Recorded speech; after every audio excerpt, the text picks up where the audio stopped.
ഇപ്പോൾ നമ്മോടൊപ്പം doctor Sarin telephone ലൈനിലുണ്ട്. Shri Sarin, താങ്കൾ ഒരു പൊതുപ്രവർത്തനം കൂടിയാണല്ലോ. നോക്കൂ, ഒരു ആശുപത്രിയിലേക്ക് എത്തുകയാണ് ചികിത്സയ്ക്ക് വേണ്ടി. അവിടെ വെച്ച് ഒരാൾക്ക് പാമ്പ് കടി ഏൽക്കുന്നു. സാഹചര്യം എത്രത്തോളം ഗൗരവമുള്ളതാണ്?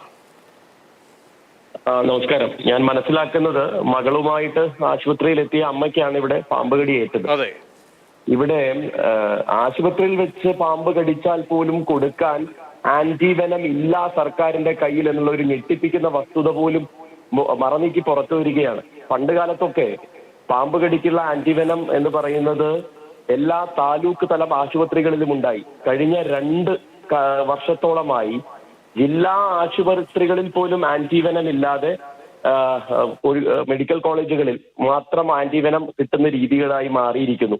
ഒരുപക്ഷെ പാമ്പ് കടിയേറ്റവർക്കൊക്കെ അവർക്ക് കിട്ടുന്ന ആ ഒരു ഗോൾഡൻ അവേഴ്സ് എന്ന് പറയുന്ന ആ മണിക്കൂറുകൾക്കുള്ളിൽ അത് എടുക്കേണ്ട സാഹചര്യത്തെ പോലും അത് ഇല്ലാതെയാക്കുകയാണ്. ഇവിടെ അതിദാരുണമായ വിഷയം എന്ന് വെച്ച് കഴിഞ്ഞാൽ ആശുപത്രി പരിസരത്ത് നിന്ന് പാമ്പ് കടിയേൽക്കുക എന്ന് പറയുമ്പോൾ, ആശുപത്രിക്ക് ഉള്ളിൽ നിന്ന് കടിയേൽക്കുക എന്ന് പറയുമ്പോൾ നമ്മൾ എത്രത്തോളം നിരുത്തരവാദപരമായിട്ടാണ് നമ്മുടെ ആരോഗ്യ സ്ഥാപനങ്ങളെ മാനേജ് ചെയ്യുന്നത് എന്നാണ്. നമ്മളിപ്പോ 2-3 ദിവസം മുമ്പ് തിരുവനന്തപുരത്ത് മാലിന്യ വിഷയവുമായി ബന്ധപ്പെട്ട് നമ്മൾ കാര്യങ്ങളെ ഈ പൊതു സ്ഥലങ്ങളിൽ, പ്രത്യേകിച്ച് സർക്കാരിന്റെ ഉത്തരവാദിത്തങ്ങളിൽ നിന്ന് സർക്കാർ ഒരുപക്ഷെ വീഴ്ചകൾ വരുത്തുന്നത്, അടിക്കടി ആവർത്തിക്കുന്നത് എത്രത്തോളം അപകടകരമായ അവസ്ഥയിലേക്കാണ് മനുഷ്യജീവനുകളെ തള്ളിയിടുന്നത് എന്നാണ് കാണേണ്ടത്. ഇത് ഒറ്റപ്പെട്ട സംഭവങ്ങളല്ല, ഇതൊരു സിസ്റ്റമിക് ഇറോഷനാണ്. എന്ന് വെച്ചാൽ നമ്മൾ മനസ്സിലാക്കേണ്ടത്, നമ്മളുടേതായിട്ടുള്ള പൊതു സ്ഥാപനങ്ങളെ, പൊതു ഇടങ്ങളെ സംരക്ഷിക്കേണ്ട ഉത്തരവാദിത്തം സർക്കാരിനാണ്.